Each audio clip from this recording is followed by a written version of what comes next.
Qual é o título? Emoção educada. Emoção educada. E lá em Coríntios, capítulo 11, versículo 32, está assim: mas, quando julgados, somos disciplinados pelo Senhor, para não sermos condenados com o mundo. Para não ser condenado aqui? Com o mundo. Velho. Vamos agora à dissertação do Miramês. Emoção desordenada é gasto de energia.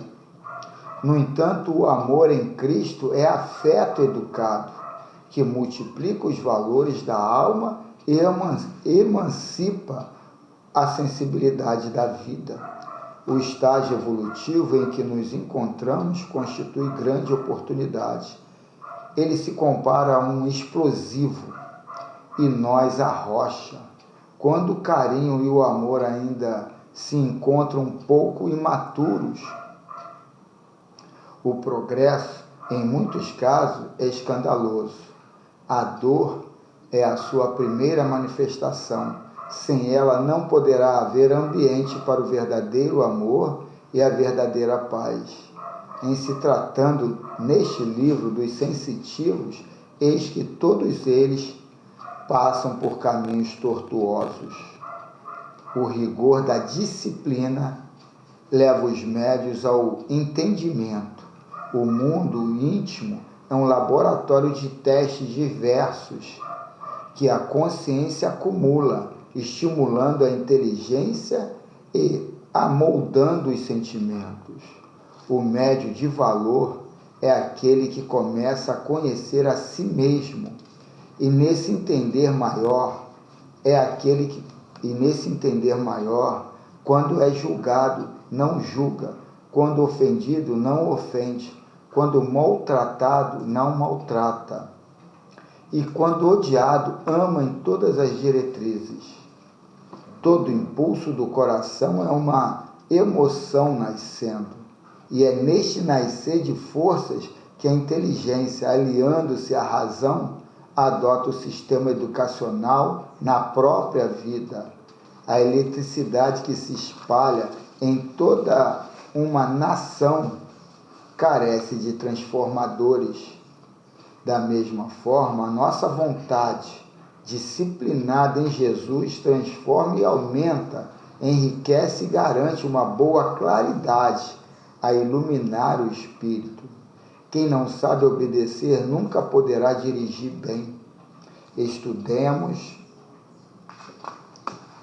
a natureza e veremos obediência em todo o seu esplendor. O não julgueis. Peraí, Carlos. Ensinou-nos o mestre. Não, aqui não tem não. Ué? Aqui tem embaixo. O não julgueis do mestre é advertência sadia. É a mesma frase, tá? É no outro contexto, no outras palavras.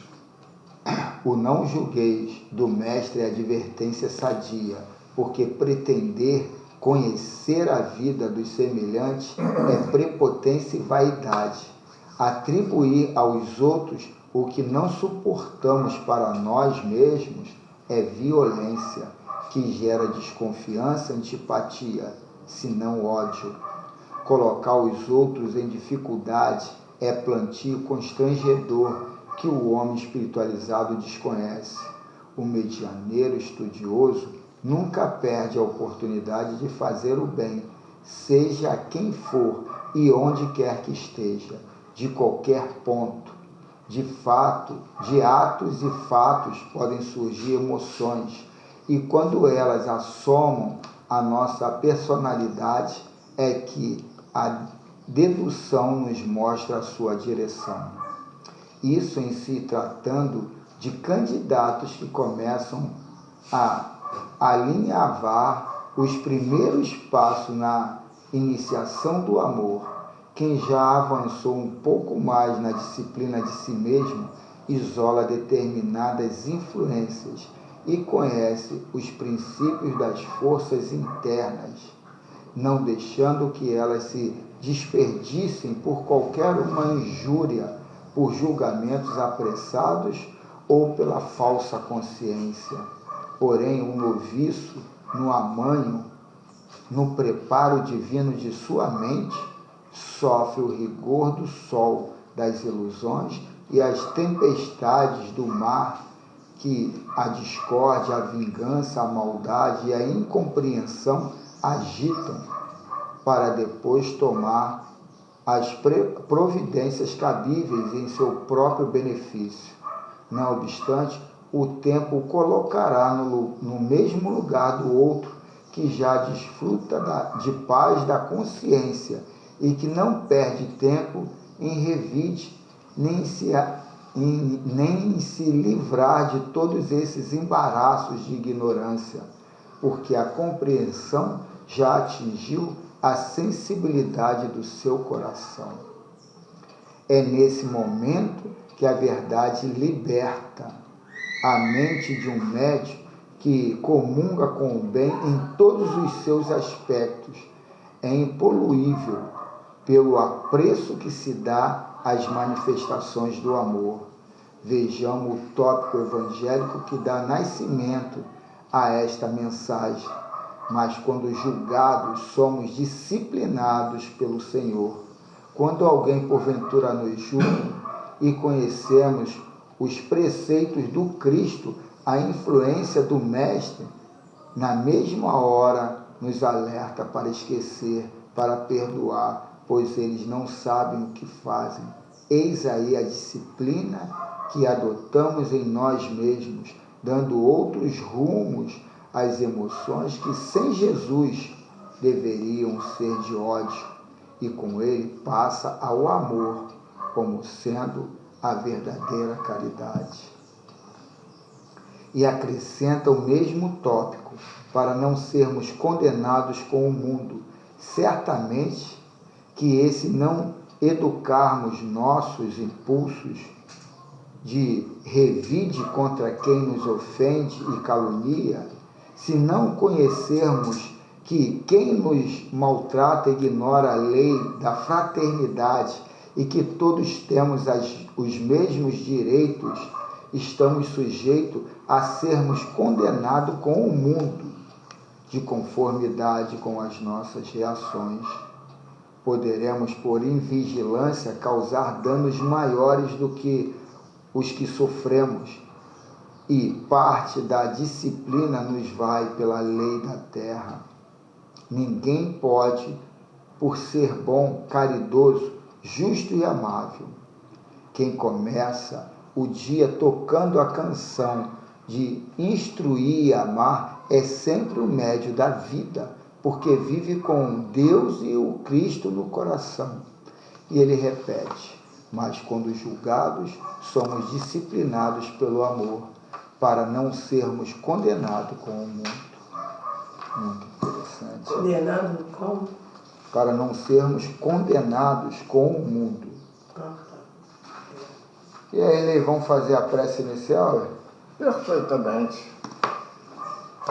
Senhor Jesus, nosso guia e modelo, mestre dos mestres, nós aqui estamos agrupados, todos com aquele desejo, com aquela vontade de crescer. Viemos na casa espírita para aprender, colocar em prática as máximas do cosmos, as máximas da nossa fraternidade. Então, assim, nós entramos em comunhão com os espíritos superiores, mensageiros de Jesus. Estamos ligados ao cajado, ao ministério cristão, para que nós possamos, assim, olhar dentro de nós, nos sentirmos fortalecidos nesses momentos em que nós, cada vez mais, o tornamos eterno, porque cada conhecimento desse, se nós colocarmos em prática, é a razão de que podemos dizer: estamos abençoados, estamos melhor do que ontem, e amanhã estaremos melhor do que hoje, porque é um tipo de conhecimento que nos traz a liberdade de ação voltada completamente para as forças superiores, para o bem geral. E assim, nessa maneira de pensar, é que contamos com o apoio daqueles irmãos que aqui estão, os invisíveis, convidado a participar desse banquete espiritual, a iniciar pela fluidificação de nossas águas, tornando-se um líquido poderosíssimo, pela maneira que muda, colocando vírus positivo para que seja a melhora do corpo e da alma. Assim, agradecendo a Deus, vamos lembrar daqueles que aqui não compareceram, vamos lembrar daqueles que estão caminhando e nos procurar olhar dentro de nós mesmos as nossas falhas e aproveitar esses momentos para que, repetindo, nos fortalecemos cada vez mais para ser forte e evitar o mal. Então, assim, agradecendo por tudo que nos concede, a primeira parte já está em andamento, daqui a pouco a segunda parte, a manifestação dos irmãos dentro da disciplina da espiritualidade. Nós agradecemos por tudo quanto nos concede as forças superiores do nosso Deus. Então, assim passa a palavra ao irmão Paulo. Carlos. Obrigado, Rei. Então, vamos voltar ao estudo.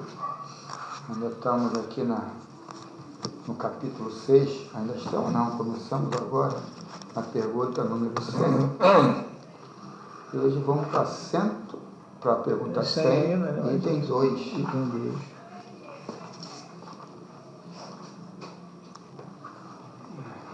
A pergunta é a seguinte.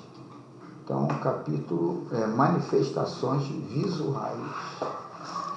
Os espíritos que se manifestam à visão pertencem mais a uma classe do que outra? Resposta: não. Podem pertencer a todas as classes, as mais elevadas como as mais inferiores.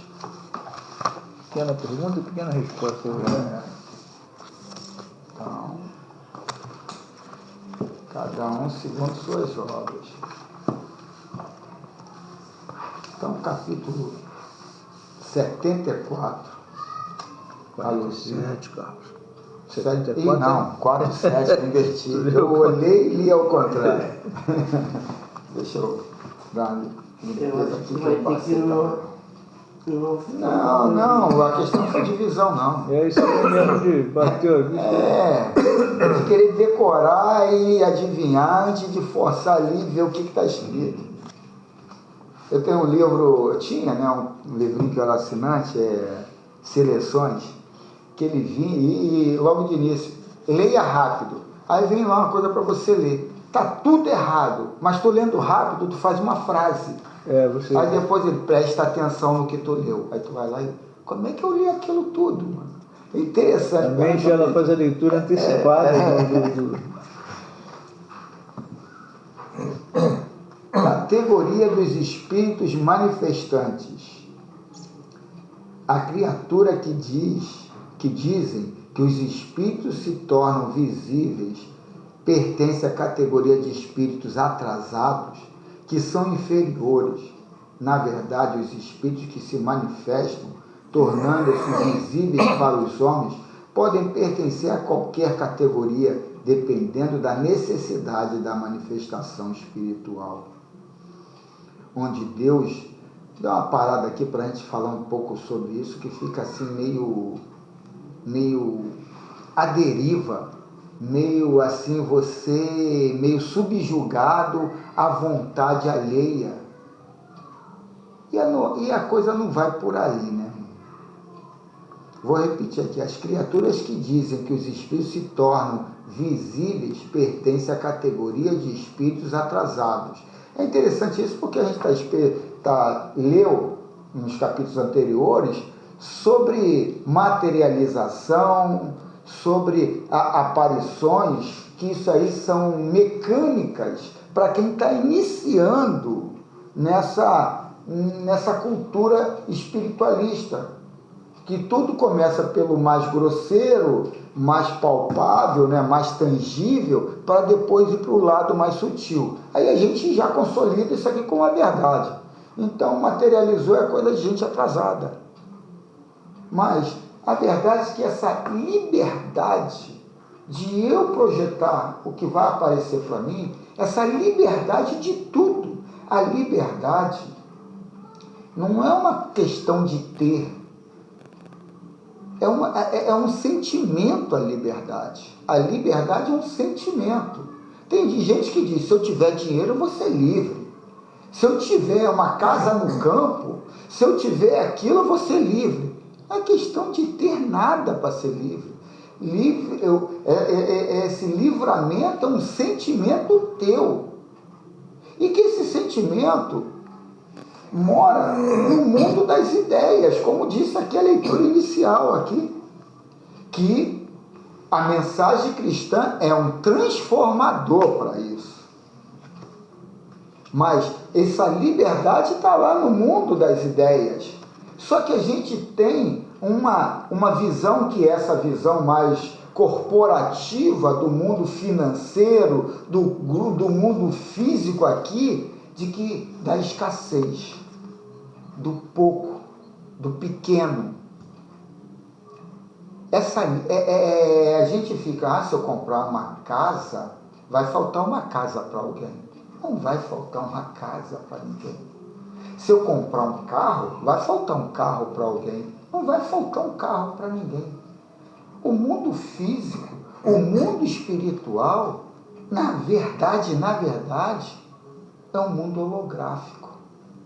É tudo uma imaginação que a gente coloca em prática, em cima de crenças que a gente adotou. Limitantes ou expansivas, mas é tudo coisa nossa. Nós somos só uma energia pensante e a gente cria aquilo. Mas a gente, nesse condicionamento da escassez, da falta, a gente vai se apequenando.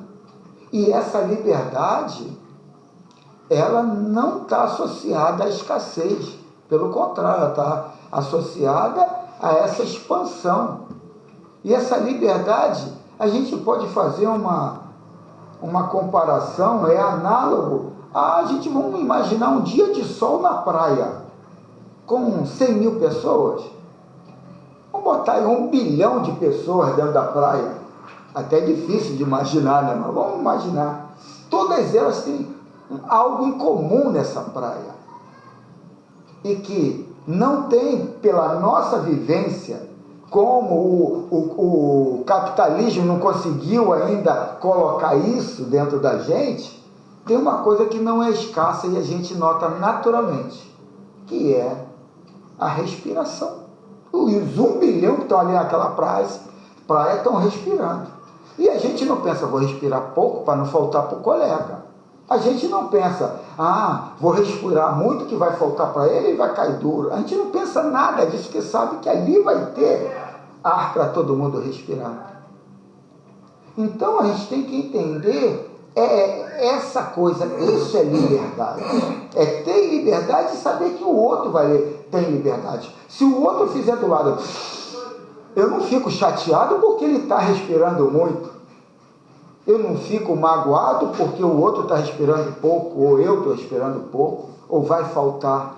Então a gente tem que entender e colocar isso como uma liberdade, o que é meu, o que é dele, o que é dele, e já está pronto porque eu quero, porque ele quer e porque ele quer. Então isso tudo, e esse catalisador que é a mensagem cristã, é para isso, para a gente entender que cada um tem a sua trajetória aqui, e não é para sofrer, é para aprender, é para se condicionar numa visão expansiva. E a gente fica nessa forma dolorosa do vitimismo, da sofrência. O fulano está quase para morrer. Pô, a gente está dentro de uma casa espírita. A gente vai ficar agora ficando com medo da morte dentro da casa espírita.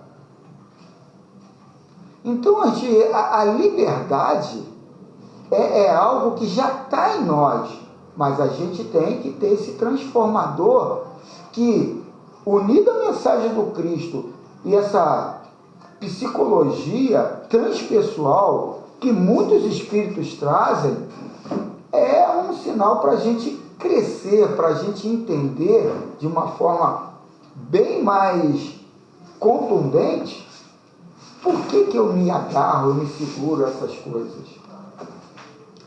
Então deixa eu continuar aqui. Deixa o Manel ver ali se tem alguém ali. As crianças, cara, que estão soltas no beco, cara. Mas como?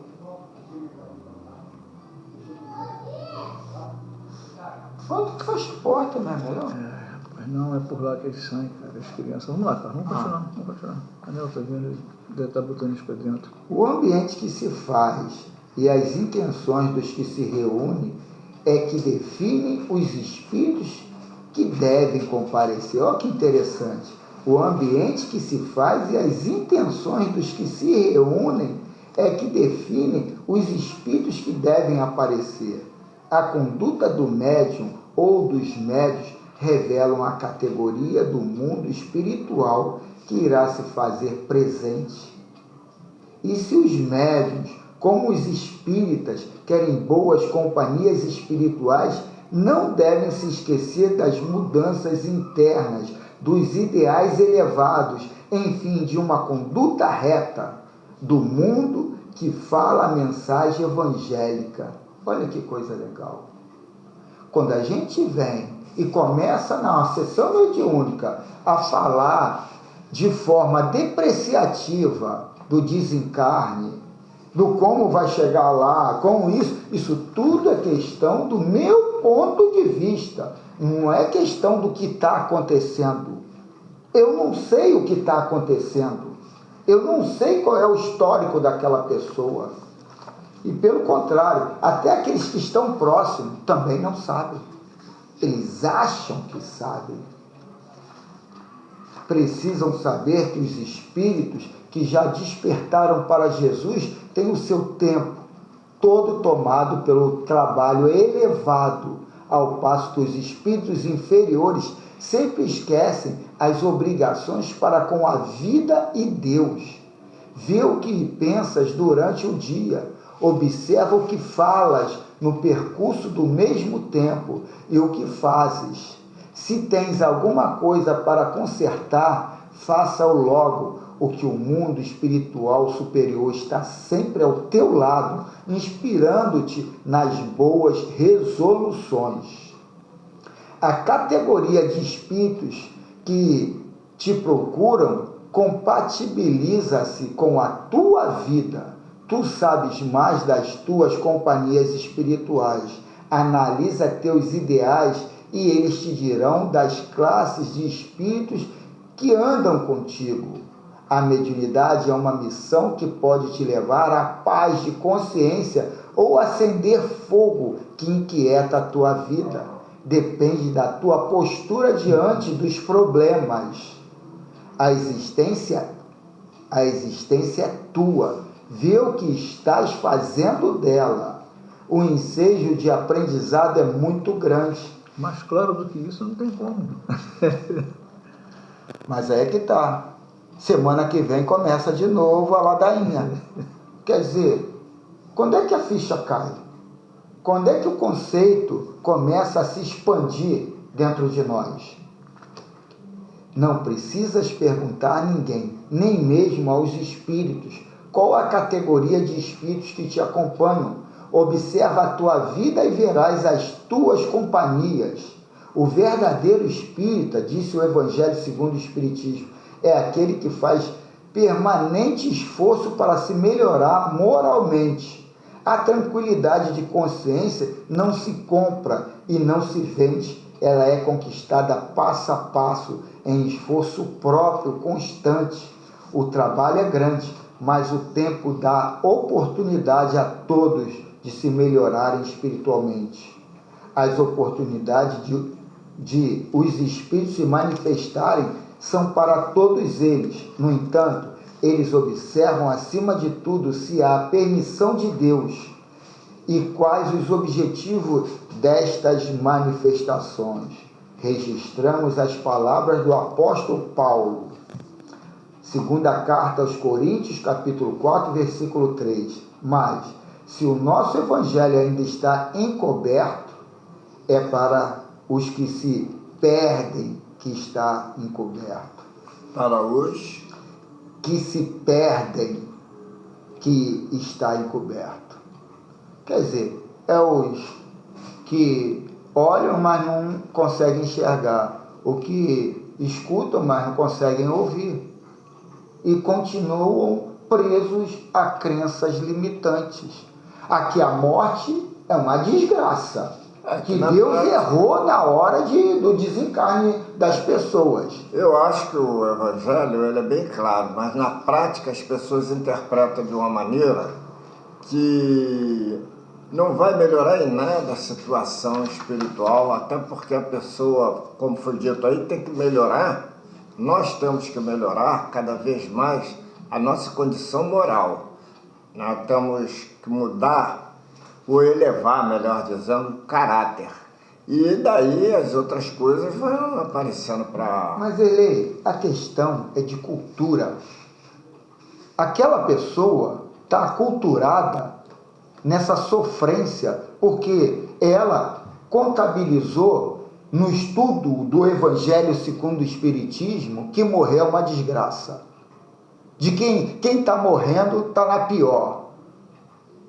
Graças a esse conceito padrão que saiu lá do catolicismo, veio para o evangélico e ainda está disseminado no Espiritismo, que nós somos fruto do pecado original, de que eu assassinei o Cristo, porque ele morreu por mim, ele foi crucificado e morreu por mim, e por isso alguém que está morrendo está na pior, alguém que está morrendo, corpo físico, é desgraçado, porque se fosse abençoado estaria vivendo constantemente. Isso são crenças ainda apegadas a esse condicionamento que os ditadores de moda querem me colocar para eu entrar num desespero e seguir ele, porque segundo ele, a salvação está lá, onde ele está. A salvação não está comigo, a salvação não está com o meu expandir de consciência, não, está com o que ele diz. E eu vou sendo aquele, prego. Você se deixa levar, né? Porque você também está acomodado, não quer fazer nada, aí é muito mais prático você continuar com o pensamento católico, né? De que basta lá o padre benzer e dar a hóstia que você já está. E eu vou fazer um trabalhinho assistencialista legal, vou levar o nome. Dentro do centro espírita é complicado, sabe? A gente tem que, vamos dizer assim, se adaptar, né, aos conceitos espíritas e não aos conceitos católicos. Os irmãos de boa vontade, aqueles que procuram a luz, sempre encontram nos seus caminhos os meios de serem beneficiados. Com certeza. Pela paz de consciência, por se esforçarem na conquista do amor e da caridade. Deus não se esquece de ninguém, mas age com justiça, dando a cada um o que fez por merecer. Existe igualmente a misericórdia, para que a alma desperte com mais urgência para os caminhos do amor. E assim terminamos hoje a primeira parte aqui de uma forma bem produtiva, né? Desculpa, Opa. farol está aceso, a barreta vai ter. Não entendi. Farol está aceso. Está aceso. Ah, deixa a bateria, não, até lá eu vou, mas valeu mesmo, daqui a pouco eu vou lá, Falou, não, mas não arreia não, valeu. Foi do delírio.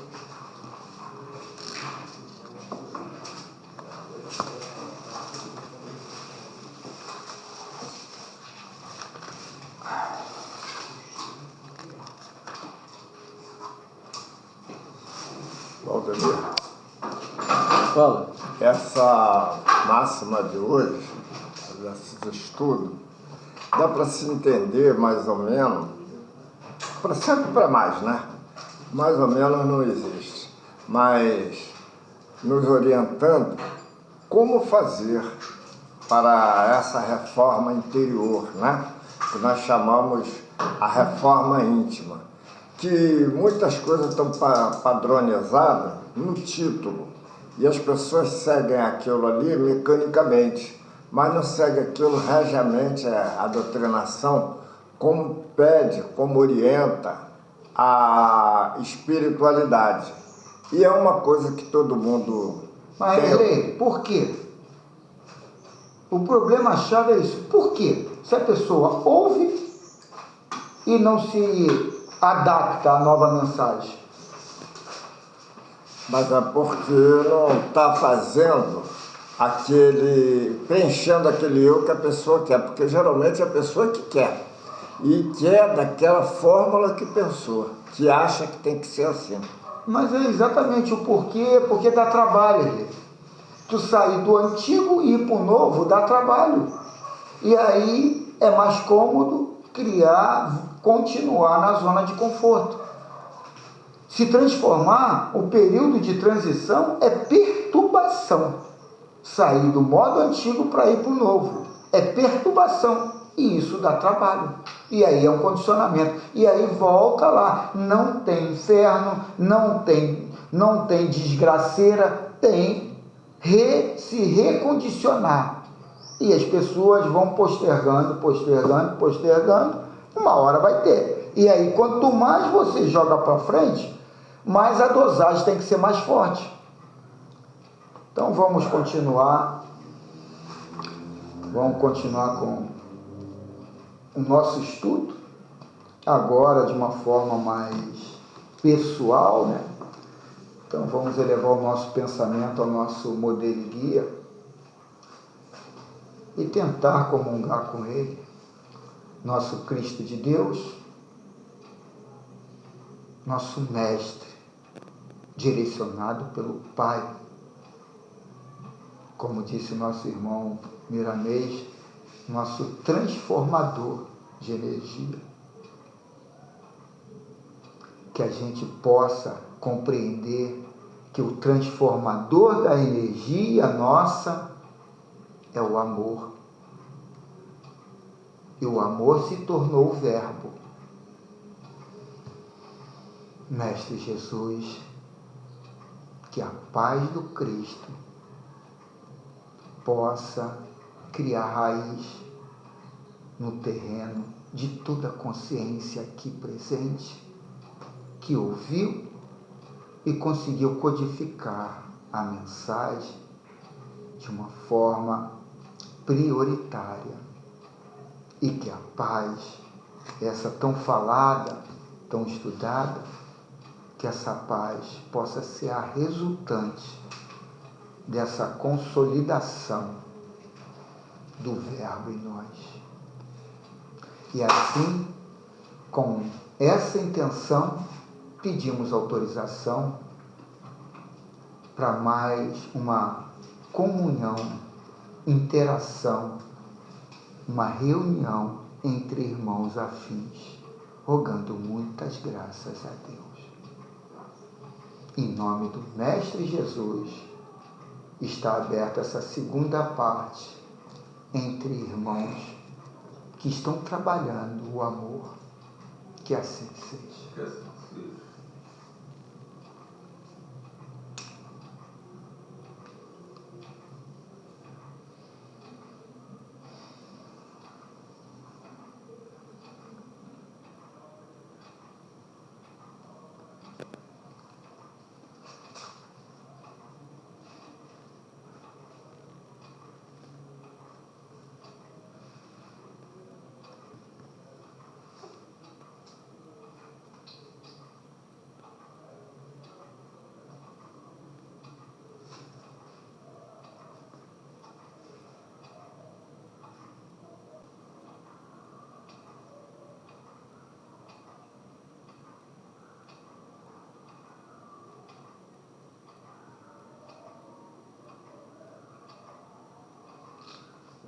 E assim, nossos irmãos, estamos chegando já ao término desse encontro. Nosso Mestre, que a paz possa encontrar morada na consciência de cada um de nós. Que essa paz possa ter limpado esse montoro que nós próprios depositamos na nossa casa mental. Que esse montoro possa ter sido consumido, que a nossa casa mental possa estar agora limpa e que possamos fazer ali um ambiente de pensamentos positivos, agradáveis, amorosos, e a paz seja uma realidade dentro de cada um de nós. E assim estamos agradecidos e pedindo autorização para o término desse encontro, rogando muitas graças ao Criador. Em nome do Mestre Jesus está encerrada essa fraternidade entre irmãos. Que assim seja.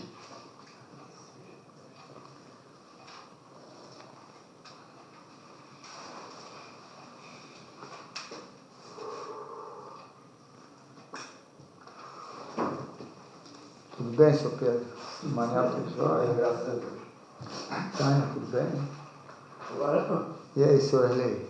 Tudo bem, tudo bem. Tudo jóia? Tem uma comunicação, Tânia? Se quiser lá comigo. Tanto faz. Tanto faz. Tanto faz. A tua conduta, alma querida, é que te conduzirá ao inferno ou ao céu. A vontade é tua, tens o livre-arbítrio, logo é você que pensa, planeja e faz. Todo o roteiro da paz ou da perturbação foi criado por você. Aos estudantes da doutrina espírita, aqueles que quiseram se apropriar do tesouro da verdade e que, de fato, tornam o aprendizado em atitudes, está reservado o galardão da consciência tranquila ante o dever cumprido e, consequentemente, vivem em paz, ainda que ao derredor espouquem bombas de ódio. A perfeição, alma querida irmã, é a senha para a felicidade.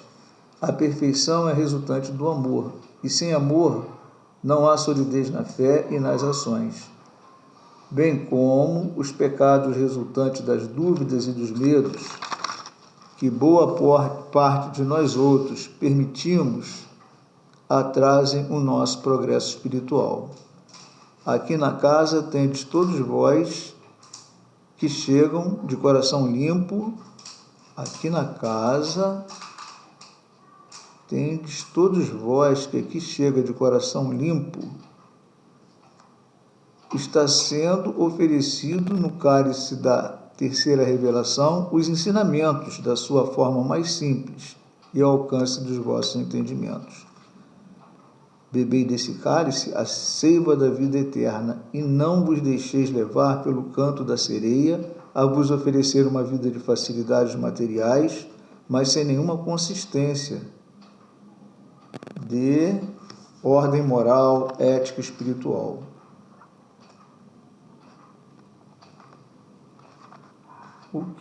Ouve bem, alma querida, a advertência daquele que denominamos o nosso modelo e guia, Jesus. A cada um será dado de acordo com suas obras. Mensagem de irmã Rosália.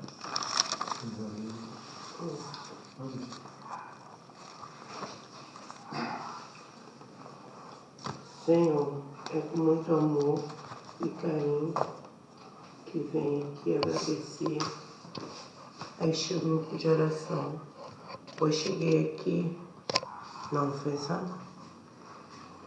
Muito debilitada, sem previsão de nada a fazer aqui onde me encontro, pois eu ouvia sempre se dizer que quando eu morresse, eu ia me encontrar com Jesus. E dessa forma eu sempre acreditei.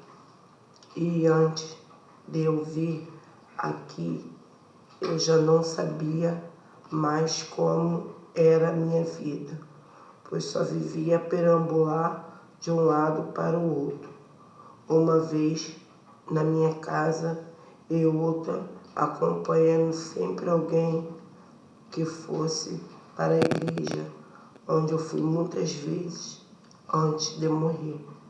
Bem, eu não sei quanto tempo eu vivi assim, até que um dia eu encontrei um irmão lá na igreja e fui seguindo ele.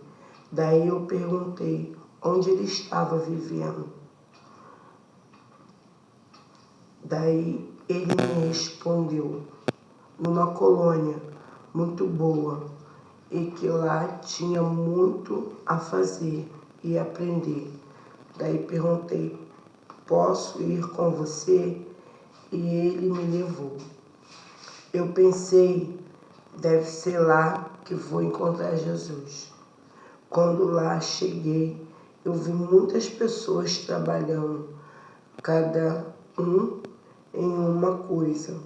Daí eu pensei, no céu também se trabalha. Muito depois veio uma senhora que veio e me perguntou se eu queria comer. Daí eu falei, comer? Daí eu fui comer e depois dormi muito. Enfim, daí dormi muito. Eu fui vendo como era o que eles faziam. Eu também fui me habituando à vida ali. Até que um dia fui chamada para estudar. Daí gostei muito do que eu vi. E depois de muito ouvir, que fui convidada a ir a outro lugar que eu precisava conhecer. Daí, com um grupo de lá daí vim de lá com um grupo de lá para esta casa aqui. E logo em seguida me perguntaram se eu queria continuar. E isso já faz tempo que venho aprendendo com vocês. Muito obrigado a todos, pois eu hoje sei a razão da vida, pois sei que ela nunca acaba, só se modifica. Fiquem todos na paz de Jesus. Aí tem outra aqui. Que a paz do Mestre Jesus esteja com todos. Eu não poderia deixar de dizer que mais uma vez eu estou maravilhado com o estudo da noite. Foi muito instrutivo, não só para mim, mas para todos que aqui se encontram. Como é bom sabermos que somos os únicos responsáveis por nós. Basta seguir o caminho reto que só somaremos ao nosso favor. Muito obrigado e que a paz continue com todos nós. Então, estamos chegando ao fim.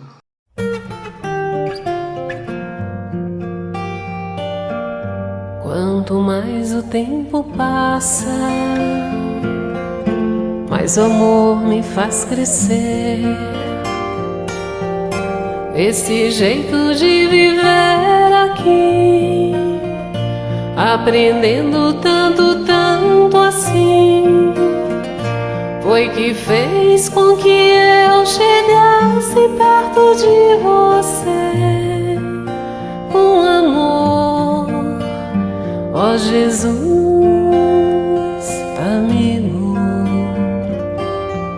sou feliz em estar aqui. Vamos juntos reviver.